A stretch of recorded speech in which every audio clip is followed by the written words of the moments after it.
ॐ स्थापकाय च धर्मस्य सर्वधर्मस्वरूपिणे अवतारवरिष्ठाय रामकृष्णाय ते नमः। जननीं शारदां देवीं रामकृष्णं जगद्गुरुं पादपद्मे तयोः श्रित्वा प्रणमामि मुहुर्मुहुः। सर्वमङ्गलमाङ्गल्ये शिवे सर्वार्थसाधिके शरण्ये त्र्यम्बके गौरी नारायणी नमोस्तुते।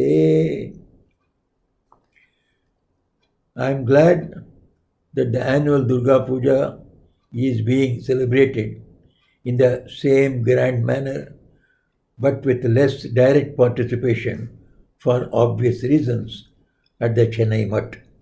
This Durga Puja is called the Sharadiya Durga Puja, that is, the Puja of Durga performed in the winter. Earlier, it used to be performed in April, May, that was summer almost, and was called Vasanti Puja.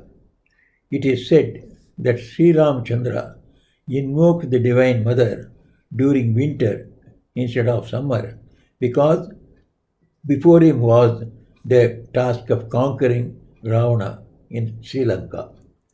Sri Ramakrishna recommends the spiritual sadhana, calling upon God as Mother, as very easy and should be followed by the present sadhakas. Such spiritual practice would succeed by the grace and compassion of the Divine Mother towards her own children that we are. He himself worshipped God as Mother Kali.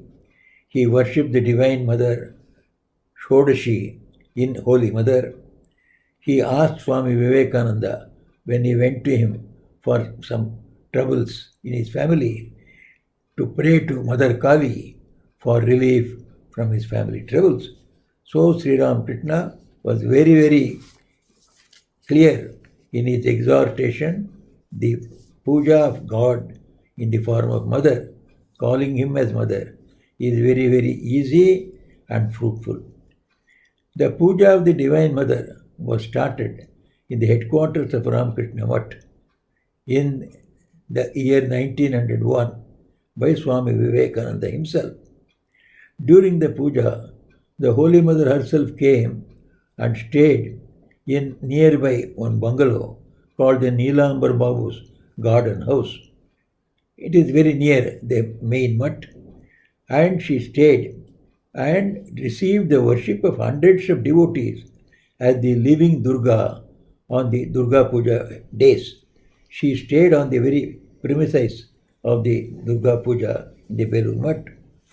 One day, a few days before the Durga Puja, commencement of Durga Puja, Swami Vivekananda had a vision of Mother Durga being worship conducted in the mutt in an image. It was a dream or a vision. Hence, Swamiji decided to start Durga Puja and perform the first puja, as I already mentioned, in 1901. Swami Brahmananda also, Swami Brahmananda, whom you know as the spiritual son of Sri Ramakrishna, the first president of the Ramakrishna Mutt and Mission.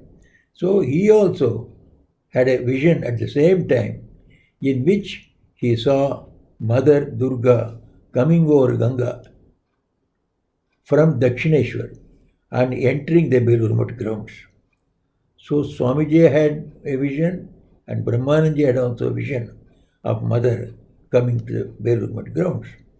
The worship was conducted following all traditional rules and regulations. It is being continued till date, attracting several hundred thousands during the 5 days of the puja. Mother is also worshipped in a small girl of 7 or 8 years old as Kumari. Kumari is the name of Durga also.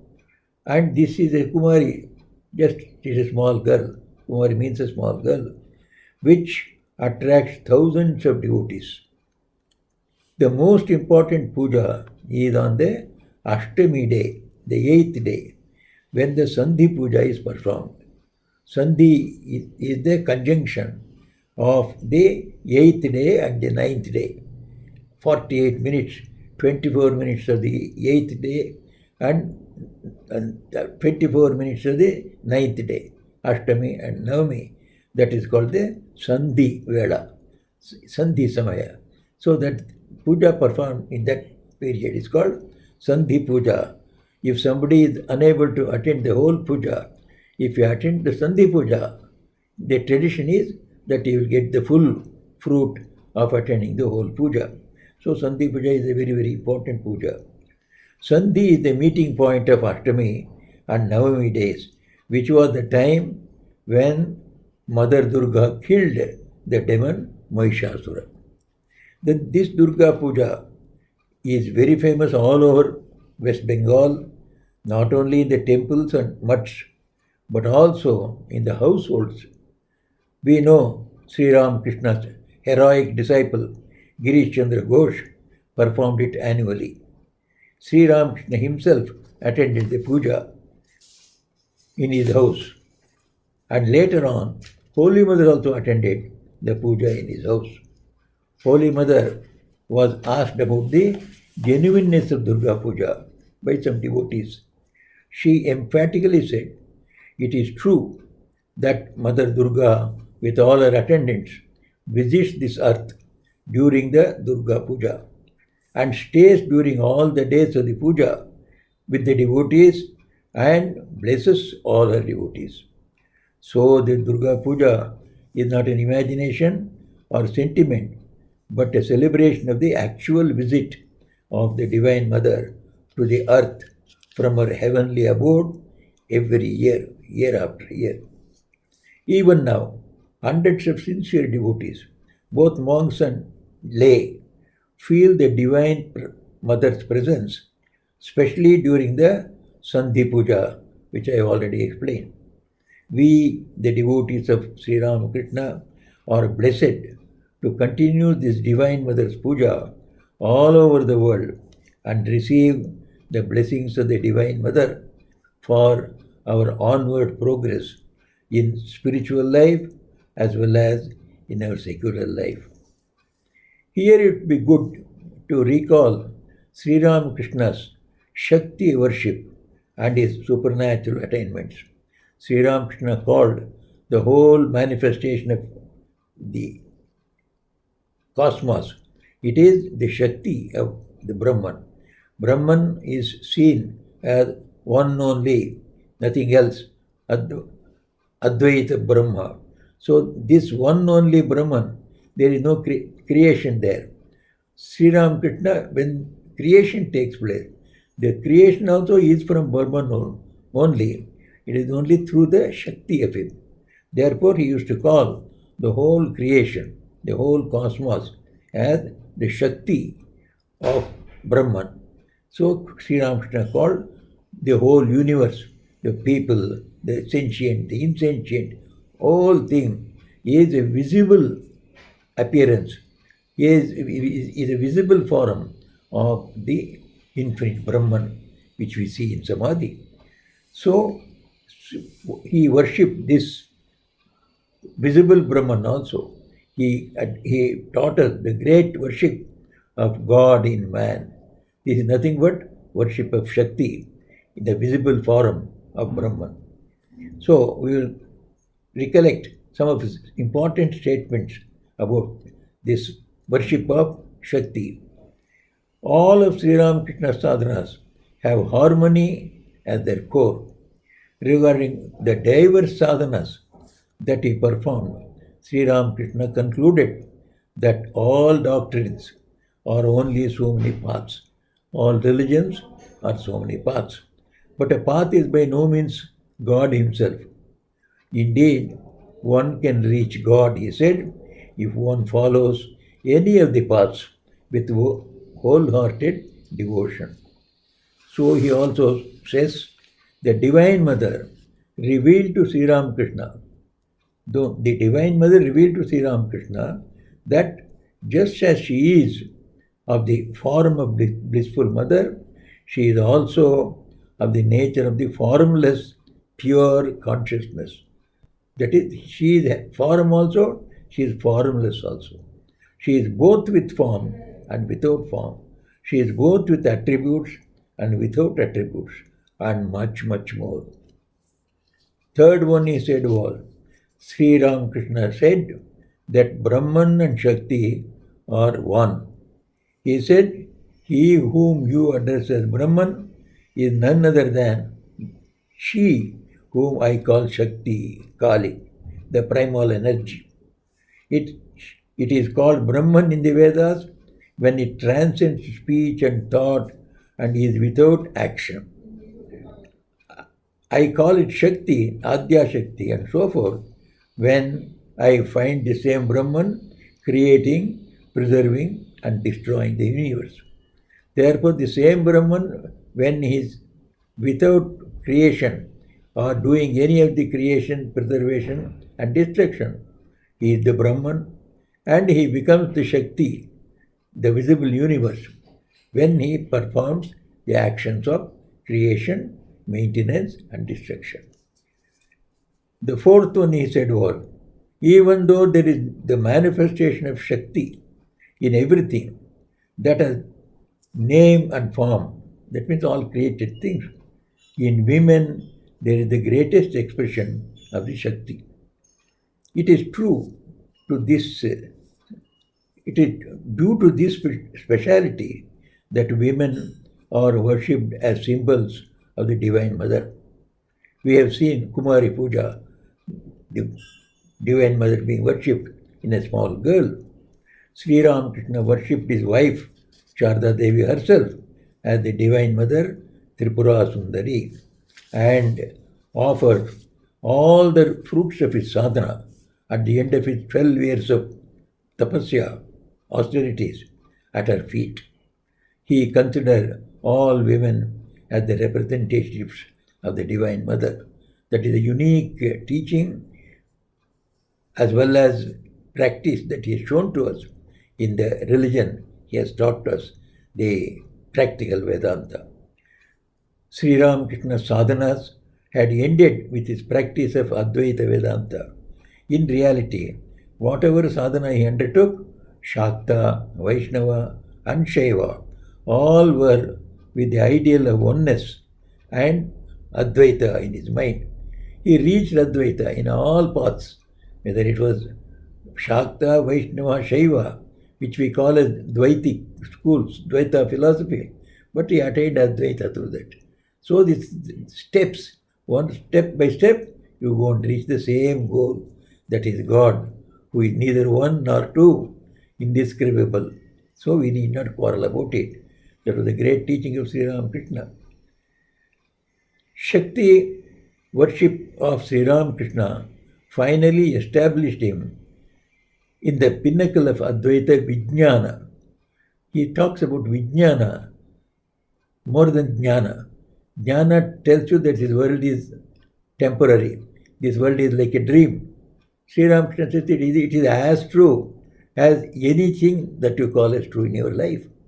So this is as true as Brahman himself. Brahman also is true and his Shakti also is true. So his Advaita does not say this manifested world is a dream, but it is another form of Brahman himself. That is why the seva of man, seva of God in man, becomes a very important part of Sri Ramakrishna's practical Vedanta. He saw the whole universe as Brahman itself, seeing the living being as Brahman himself, Nara, became Narayana for him. Love of the living being became love for Shiva, and service to the living beings became worship of Shiva. So this is how he said Shivajnane Jiva Seva, which is the core of all the welfare activities of the Ramakrishna Merchant Mission and the devotees who belong to this philosophy and religion of Sri Ramakrishna. 7, he said, that Divine Mother, whom Sri Ramakrishna worshipped as Tripura Sundari, and at whose feet he offered everything he had attained. That very power, whom Swamiji considered the living Durga, Holy Mother Sharda Devi also supported. Expressing the motherhood of God fully in her, she added strength to Sri Ramakrishna's Shakti worship. The Divine Mother herself came as Sharda Devi, as we all know from her life, and showed unsurpassed love towards all, irrespective of sinners or saints, caste, creed, color, gender, or station of life, and served everyone, thereby establishing the very high ideal of divine motherhood. She manifested divine motherhood before us, and her life is a great ideal for every woman to follow and manifest the glorious power within herself. Monks and devotees of the Ramakrishna movement feel that they are the children of the Divine Mother. They seek her grace and pray to her earnestly to realize the goal of their lives, and they succeed very easily. Holy Mother again and again said about this point, Sri Ramakrishna, through his sadhana, has dedicated all his tapasya, his austerity to us. So it is Divine Mother through Sri Ramakrishna that has deposited so much of merits for us. So our spiritual path becomes very easy. That is how the devotees of Sri Ramakrishna find spiritual life not only interesting but easy of attainment of the goal. On this holy occasion, I am glad to send my hearty blessings for the successful completion of the whole puja of 5 days from Shashti to Dashami. May Mother Durga confer her blessings on all the devotees, all the friends, and all the well-wishers who are in ashrama or away from the ashrama due to this peculiar situation outside. May all the devotees develop sincere devotion for and faith on the Divine Mother who is with us in the form of Sri Ramakrishna, Holy Mother, and Swami Vivekananda. May we do our spiritual practices by Divine Mother's grace, make significant progress in our material as well as spiritual life. May we attain the goal of our life, that is God realization, and lead a life of service to God as long as we are here in this earth, is my prayer to the Divine Mother. Jai Ram Krishna, Jai Mother Durga, Om Shanti Shanti Shanti.